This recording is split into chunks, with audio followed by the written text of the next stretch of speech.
오늘 이 성경 이게 열왕기상 9장은요, 이게 성전 봉헌식, 이제 하나님 이제 솔로몬이 이제 하나님의 성전을 온전히 다 짓고 이제 봉헌식을 마친 후에 하나님께 그 드렸던 기도에 대한 하나님의 응답의 장면이 나오고 있습니다.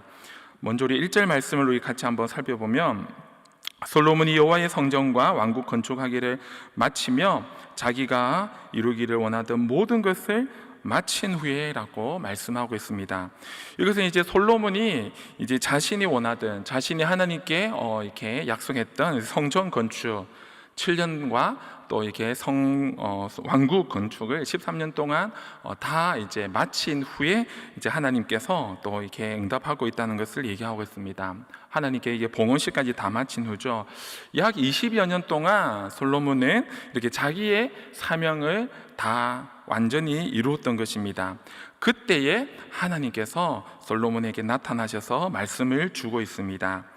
2절에 보면 여호와께서 전에 기브온에서 나타나심 같이 다시 솔로몬에게 나타나사. 기브온에서 나타나실 때가 언제입니까? 그것은 하나님께서 처음 솔로몬에게 나타나셨던 3장의 4절부터 보면, 이제 솔로몬이 이제 왕이 되고 나서 이제 이스라엘 하나님의 백성들을 이제 바르게 인도하기 위해서, 바르게 지도하기 위해서, 다스리기 위해서 일천 번제를 하나님께 드린 후에 하나님께서는 그에게 나타나셨습니다. 그래서 말씀해 주셨죠. 그의 소원이 들어주신 것이죠. 그리고 또 한 번은 6장 11절부터 보면 하나님께서 그 말씀 가운데 하나님의 말씀을 온전히 순종하여 솔로몬이 성전을 건축하고 있는 가운데 또 나타나셨습니다.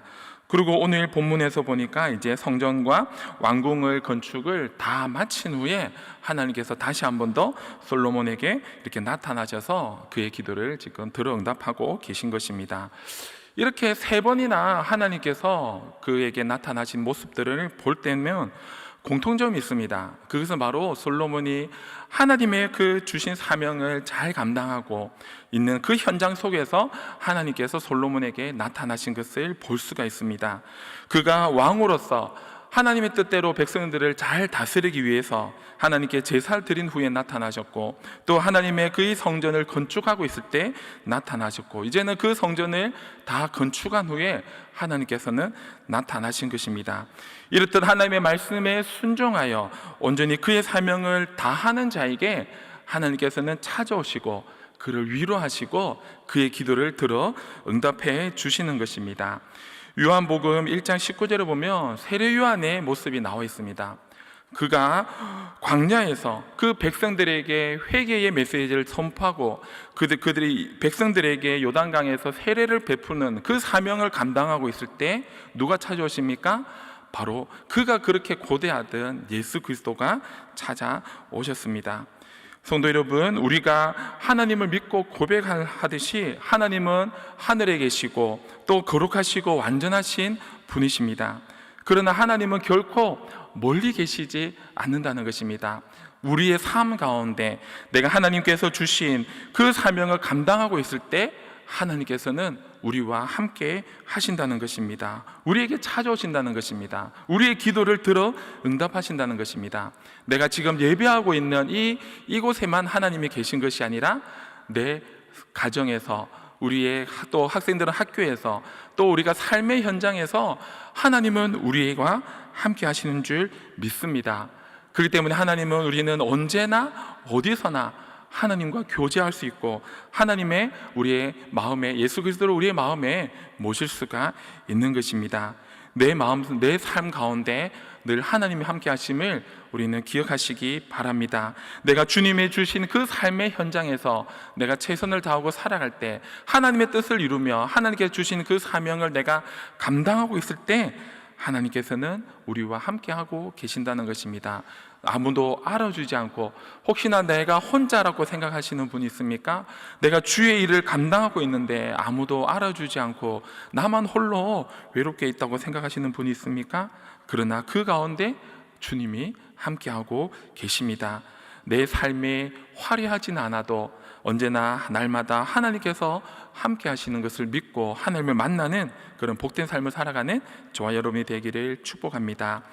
우리 3절에 보니까 여호와께서 전에 기브온에서 나타나심과 같이 2절이죠. 3절입니다.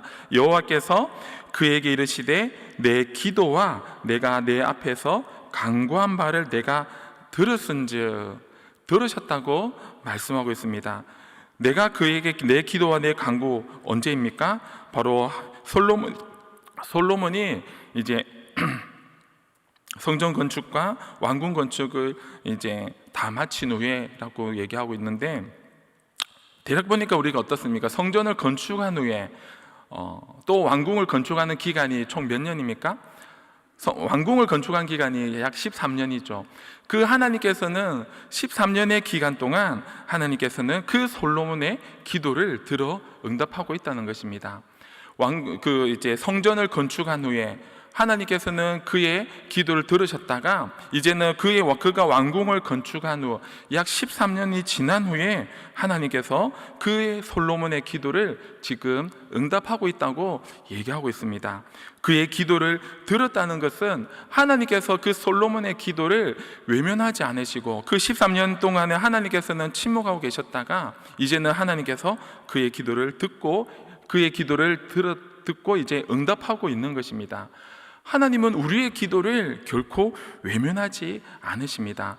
우리가 기도할 때에 그 기도는 결코 땅에 떨어지는 것이 아니라 하나님께 올려가고 하나님께서 들어 응답하시는 것입니다.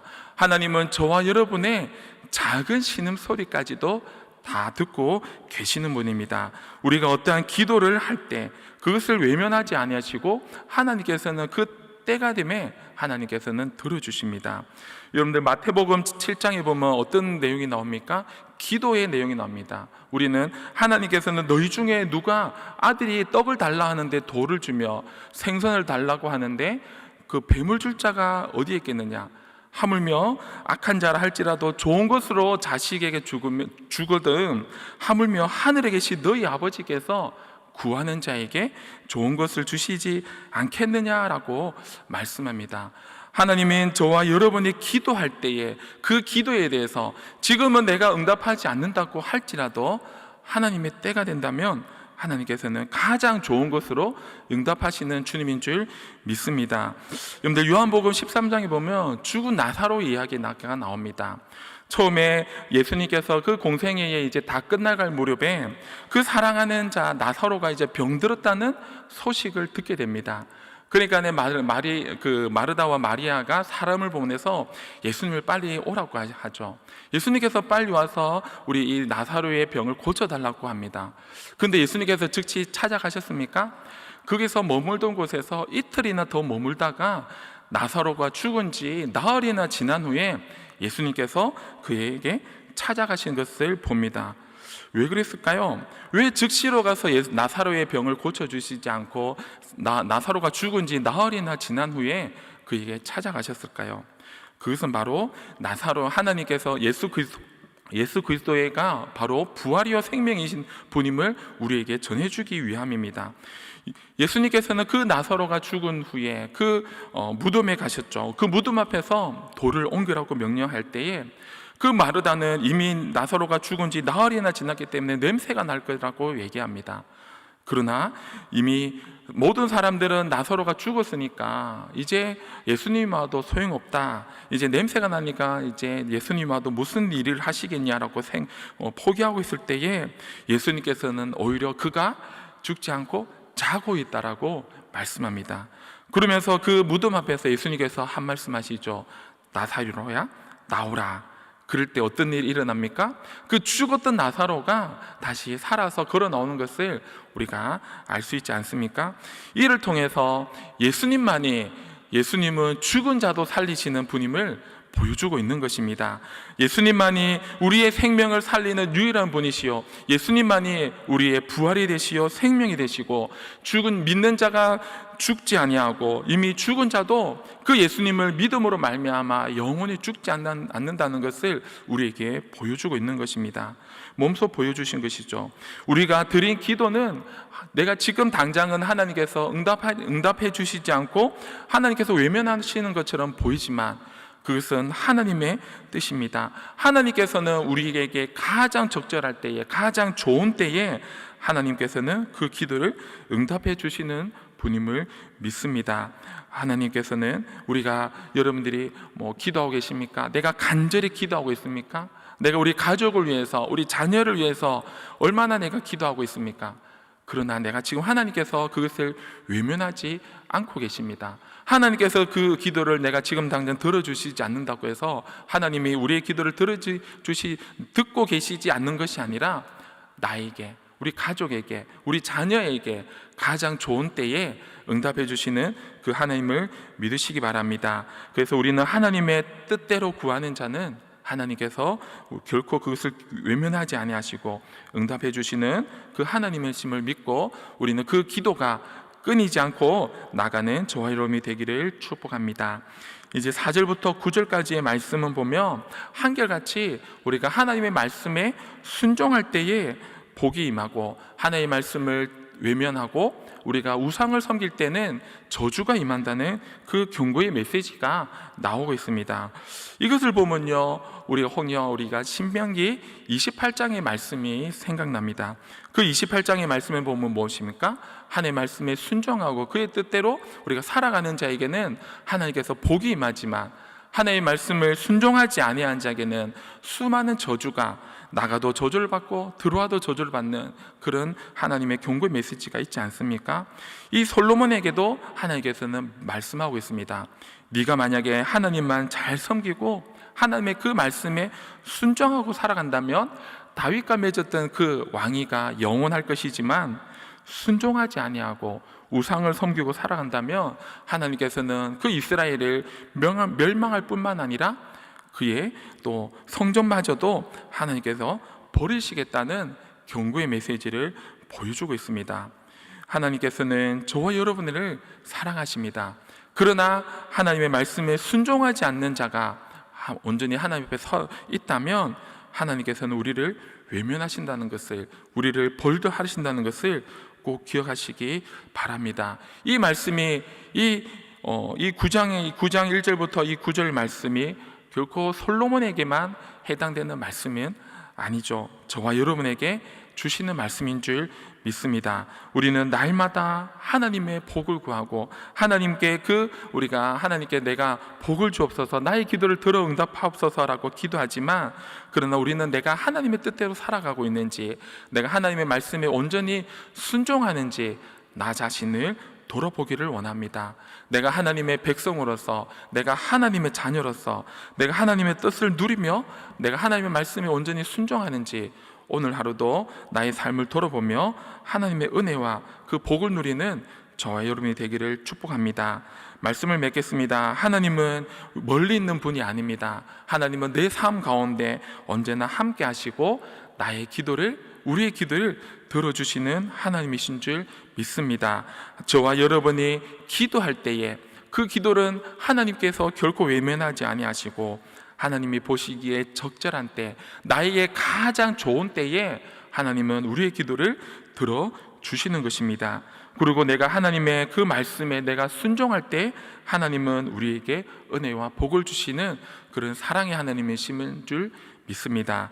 오늘 이 말씀을 기억하고 솔로몬에게 주셨던 그 말씀이 나에게 주시는 말씀임을 꼭 기억하고 오늘 하루도 하나님 앞에 간절히 기도할 때에 우리의 기도를 들어주시는 그 하나님께 감사하며 하나님의 말씀을 순종함으로 온전히 거룩하고 하나님께서 기뻐하시는 거룩한 성령이 임하시는 그런 거룩한 백성으로서 거룩한 성전으로 살아가기를 주님의 이름으로 축복합니다.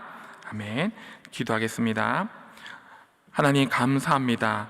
우리에게도 날마다 우리에게 귀한 은혜를 주시고 구원의 은혜를 주시고 사랑의 은혜를 주시니 감사합니다. 이 새벽에도 주님 앞에 나와서 우리가 기도할 때에 우리의 기도를 외면하지 아니하시고 들어주시는 하나님이심을 믿습니다. 우리의 기도가 하나님 옆에 상달되게 하시고 하나님의 때에, 우리에게 가장 좋은 때에 응답하실 그 하나님을 찬양하며 나아가는 오늘 하루의 삶이 되게 하여 주시옵소서. 솔로몬에게 주셨던 그 말씀이 나에게 주시는 말씀인 줄 알고 내가 오늘 하루도 주님의 말씀을 우리가 붙들고 내가 좌로나 우로나 치우치지 아니하고 오로지 하나님만 바라보며 하나님의 그 말씀에 우리가 순종하는 오늘 하루의 삶이 되게 하여 주시옵소서. 우리의 날마다 우리의 아름다운 포도원 교회가 이 강당에서 선포되어지는 그 말씀이 온전히 하나님의 뜻이 이루어지게 하시고 우리 말씀을 듣는 우리 모든 성도님들이 하나님의 말씀에 순종하며 아멘으로 받아 응답하며 그 말씀을 붙들고 오늘 하루도 성령이 임하시는 성령과 함께하는 그런 거룩한 백성으로서의 삶을 살아갈 수 있도록 은혜를 다하여 주시옵소서. 이 악한 세대 속에서 어두워져가는 이 세대 속에서 세상의 빛과 소금 역할을 감당하며 온전히 하나님의 뜻을 이루며 하나님의 백성으로서 하나님의 뜻을 온전히 이루는 우리의 삶이 될 수 있도록 은혜를 다하여 주시옵소서. 이제 대통령을 뽑는 하나님 귀한 또 기로에 서 있습니다. 하나님께서 원하시는 또 하나님께서 뜻을 이루어 나가는 그런 대통령을 뽑을 수 있도록 우리 모든 백성들에게 은혜를 다하여 주시옵소서.